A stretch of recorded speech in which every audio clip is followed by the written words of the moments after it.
No matter what anyone says, humans remain the best class to play. So it's not surprising that with each passing year, there are more people eager to play as humans. In the current meta, a human with weapons in their inventory can easily defeat a stronger and faster opponent, even if it's a high-level boss. And some humans possess such an arsenal that they can clear huge locations from a distance with just one button. Someone rightly observes that humans have become imbalanced and overpowered for quite some time. It's hard to disagree with this, but what's interesting is that it wasn't a new meta that broke this balance, but humans themselves. So today, let's talk about how humans, with their very primitive characteristics, managed to adjust the meta to their advantage, thus completely breaking the game. Despite the fact that gameplay as humans is simple and enjoyable now, it wasn't always like this. In the old patches, playing as humans was hardcore. Old-timers can remember how, in the past, it took a large group, crafting weapons, setting traps, and sometimes even that wasn't enough to take down a single mammoth. To avoid losses, humans were simply an experience for most aggressive mobs. Cheetahs, wolves, and other hostile fauna farmed them.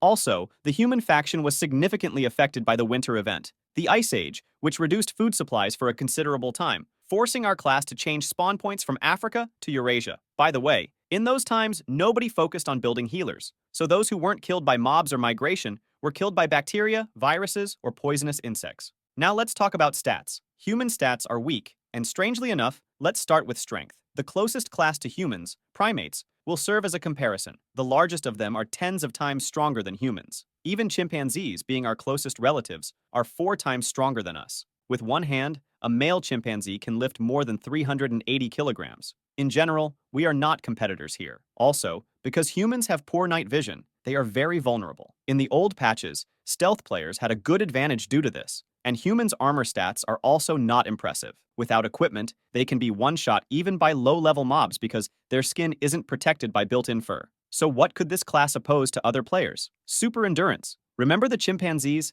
The secret of the difference in our stats lies in the structure of muscles. In the branches of evolution, these players focused on fast-twitch muscles, allowing their muscles to work faster and stronger. Humans, on the other hand, developed a branch of slow-twitch muscles. This didn't give us competitive strength stats, but it gave us incredible endurance stats. Thanks to the structure of our muscles, humans could even catch up with antelopes, and some still do it in these patches. Because of the innate perk of sweating, humans can catch anyone. We can cool our bodies during running, thus saving a significant portion of stamina. Other players cannot efficiently reduce their temperature. Therefore, to prevent overheating, they take breaks to replenish stamina. If you get the timings right, farming such loot won't be a problem. Since we've started talking about PvP builds, the biggest advantage of our class is long-range combat. By throwing spears, we could deal damage to enemies from an impressive distance. This idea of fighting from afar would further develop so much that it remained relevant even in the current patches. So, humans went all in for maxing out stamina. Well, to use it wisely, you need intelligence, which humans, by the way, also maxed out. This allowed humans to unlock 2 defining meta abilities,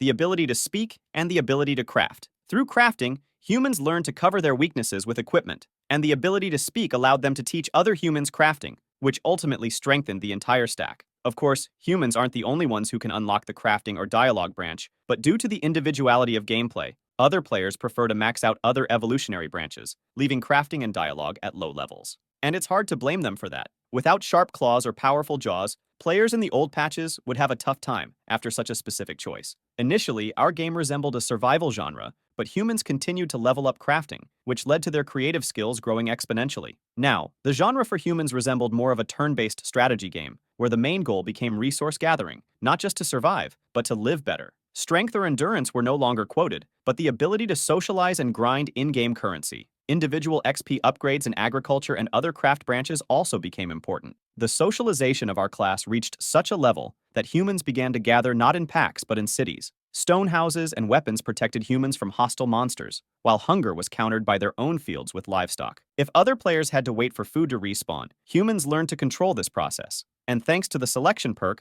they even learned to improve livestock and plants, so that when consumed, they restored more HP. And even though hostile mobs no longer posed as much danger as before, humans remained vulnerable to bacteria and viruses for a long time. Now, they were farmed not by high-level mobs, but by the lowest tier ones. Moreover, some of them broke all records for human extermination in all previous patches. But with the help of medicine, humans partially solved even this problem. Of course, viruses can still apply unpleasant debuffs to us, but the medicine branch continues to level up, so this problem may be resolved in subsequent patches. We've built our own game and mechanics within the existing game. Our gameplay is the most diverse with a huge variety of builds and strategies. Of course, grinding is still necessary for survival, but at least now this grind can be quite varied. At the moment, humans have managed to craft mechanisms that craft other mechanisms, all thanks to the recently discovered perk Automation. And thanks to the Simulation perk, we can create simulations within our simulation. Our influence on the system has become so significant that other players have to adapt to our rules. We've permanently removed some players from the game, while introducing others. We didn't just enter the meta,